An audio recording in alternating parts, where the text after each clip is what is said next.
Ça t'est déjà arrivé en trade de te faire stop sur une grosse mèche sortie de nulle part? C'est que tu n'as pas anticipé un point essentiel en trading. Mais reste là, je vais tout expliquer.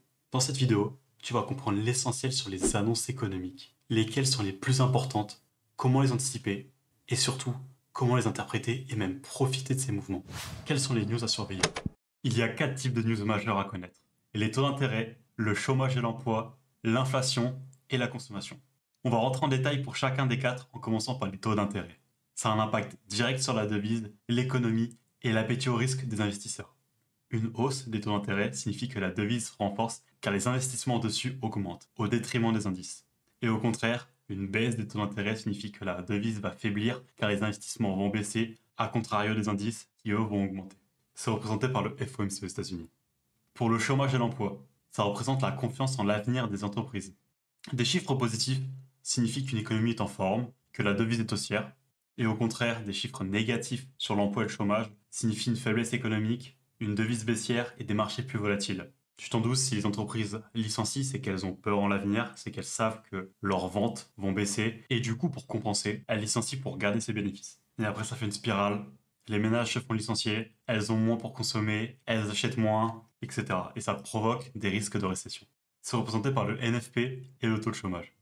L'inflation, c'est un indicateur clé des banques centrales et de la gestion des taux d'intérêt. Une hausse de l'inflation signifie qu'on va s'attendre à une hausse des taux d'intérêt pour compenser cette hausse d'inflation. Ça amène à une devise haussière et à des indices baissiers. Et au contraire, une baisse de l'inflation amène à s'attendre à une baisse aussi des taux d'intérêt, car il n'y a plus besoin de compenser l'inflation par des taux élevés, donc une baisse des devises pour une hausse des indices. Et là, on en revient au point d'avant sur les taux d'intérêt. C'est représenté par le CPI, l'IPP et le PCE. Et enfin, la consommation, ça indique la santé des consommateurs, qui est le moteur de l'économie. Naturellement, on a tendance à l'oublier. Si les ménages n'achètent pas, si les consommateurs, si les humains, simplement, toute la population n'achète rien, l'économie, elle stagne. Une hausse de la consommation signifie une bonne santé économique, que les ménages ont de l'argent, que le pouvoir d'achat est bon, qu'ils peuvent se permettre d'acheter. Et au contraire, une baisse de la consommation signifie des risques de récession potentielle, car ça a mené à des licenciements, à de l'inflation, à une hausse des taux. Et c'est un cycle, comme je vous l'ai expliqué jusqu'avant. Si les ménages consomment moins, les entreprises vendent moins, donc licencient. Ça va amener à une inflation, car les entreprises vont devoir monter les prix pour compenser les pertes. Et les banques centrales, pour contenir cette inflation, vont devoir augmenter les taux. Ce qui va amener aux entreprises à licencier encore plus, et c'est une boucle. Vous voyez l'économie comme une grande toile d'araignée. Tout est lié. Tout est lié et c'est que des réactions en chaîne. Mais maintenant que tu connais et comprends les news majeures, tu vas devoir prendre note chaque semaine des résultats de ces news pour avoir une idée globale de la tendance macroéconomique des actifs que tu trades. Tu dois rendre professionnel ton trading pour prétendre à la rentabilité. Comment anticiper les news à venir? Et pour savoir les news qui arrivent, il y a 2 sites que je vous conseille, Investing et Forex Factory. Moi, ce que j'utilise, c'est Investing, parce que c'est un site qui est traduit, plus esthétique que Forex Factory, qui est très anglophone et que je trouve est beaucoup moins visuel. Mais voilà, sachez que les 2 sites existent. Les news principales, vous les aurez sur les 2. Et voilà, je vous laisse tester. Moi, ce que j'aime utiliser, c'est Investing, donc c'est ce que je vais vous conseiller.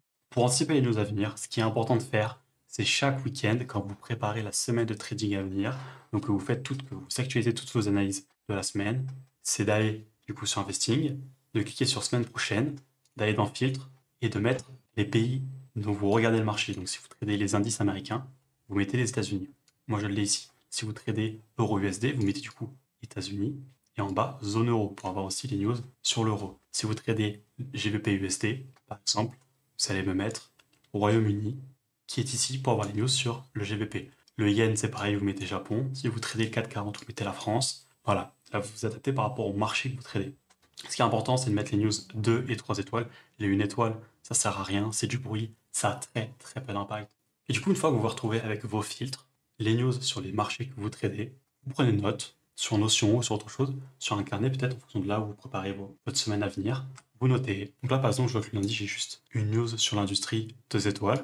Donc ça, je sais que ça va pas impacter directement les marchés très fortement. Ça va pas être une grosse mèche, donc ça, j'ai pas besoin de le noter. Là, je vois du 3 étoiles 2 fois, PMI et PMI de ICM. Donc ça, c'est 2 news sur la santé des entreprises. Donc ça, on surveille, surtout pour les indices. Là, j'ai du pétrole le mercredi. Le pétrole, ça va surtout impacter le marché du pétrole, assez peu le marché du forex et le marché des indices. Le jeudi, j'ai le chômage. Ça, le chômage, pour le coup, ça impacte tous les marchés. C'est comme l'inflation, c'est comme les taux d'intérêt. Ça impacte tous les marchés. Donc ça, on fait attention. Et le jeudi, on voit que j'ai pas grand-chose non plus. Donc on peut s'attendre, justement, en voyant les news que cette semaine, à un lundi assez lent, parce qu'il n'y a qu'une news. et un vendredi également assez lent parce qu'il n'y a pas de news très importante. Par contre, le cœur de la semaine, mardi, mercredi, jeudi, il y a des news, on peut s'attendre à des mouvements. Prenez note et notez par rapport à vos jours et à vos horaires de trading si vous tradez en petit time frame. Par exemple, le mardi, on fait attention autour de 15h45 et de 16h, cette petite tranche de 15 minutes, même un peu plus parce que si la news a un gros impact, pendant les minutes qui suivent, elle a encore son effet. On évite d'avoir des scalps à ce moment-là, et normalement, pas de spread, pas de problème. Comment interpréter les annonces économiques?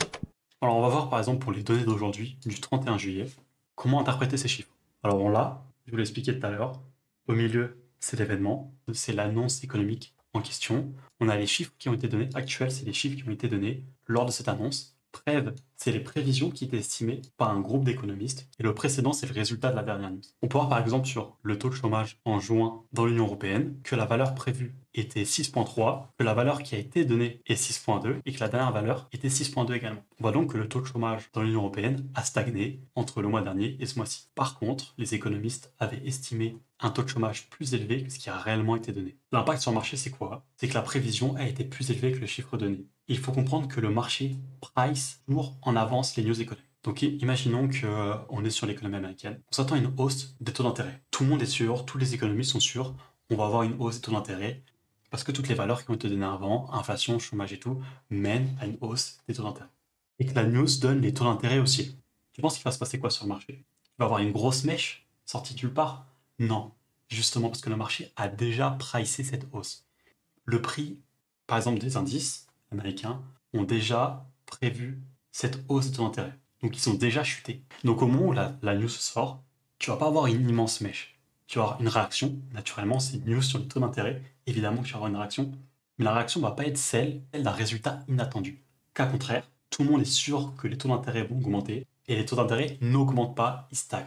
À ce moment-là, tu vas avoir une grosse réaction parce que le marché aura pricé une hausse des taux qui n'est pas arrivée. Il va donc très vite se rééquilibrer. Tous les gens qui avaient prévu de vendre des indices américains parce qu'ils pensaient que les taux d'intérêt allaient augmenter et donc du coup que la devise allait augmenter, que le dollar allait augmenter et que les indices allaient baisser, rééquilibrent très vite leurs décisions en faisant racheter leurs shorts, en sortant de leur position. Et sortir d'un short fait augmenter le marché. J'espère que tu le sais ça. Si tu achètes quelque chose, pour pouvoir sortir de ton achat, il faut que tu le vendes. Et au contraire, si tu vends quelque chose, il faut quelqu'un qui te le rachète pour que tu puisses sortir de cette position. Il faut donc que tu comprennes en gros comment la publication des résultats d'une annonce économique, si les résultats est meilleur que prévu, la devise ou l'indice va être impacté positivement. Si l'annonce est pire que prévu, elle aura un impact négatif. Il faut que tu le comprennes. Ça, il y a très peu de gens qui le comprennent.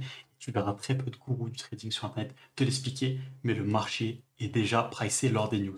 Pour interpréter ces news, il faut les imbriquer. Je te l'expliquais avant, c'est une grande toile d'araignée. Donc il faut que tu comprennes que si par exemple aux États-Unis, le chômage baisse, l'inflation baisse, la consommation des ménages est en hausse, on pourra en déduire une baisse des taux d'intérêt pour le prochain FOMC. Dans ce cas-là, tu vas commencer à voir les indices augmenter et le dollar baisser. Et c'est pas de la magie. C'est que les banques sont en train de comprendre ce qui est en train de se passer.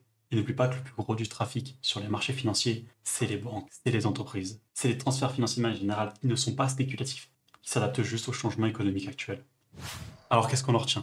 Si tu veux devenir un trader qui comprend vraiment les mouvements du marché, tu dois apprendre à anticiper les annonces et à interpréter leurs résultats. Tu vas commencer par chaque week-end noter les annonces qui sont à venir sur les marchés que tu trades. Ensuite, tu t'assures de comprendre les résultats qui vont tomber et la réaction que ça a eu sur le marché. Donc à ce moment-là, tu ne traites pas les news. Tu essaies juste de comprendre ce qui se passe. Tu as eu une news, tu as eu un résultat sur l'inflation par exemple, et tu vois que le prix de l'euro-USD baisse. Tu dois comprendre pourquoi ça baisse. Et ça, je te l'ai expliqué. C'est logique. Il faut aussi que tu comprennes que la sortie d'une news va permettre de pricer celle d'après.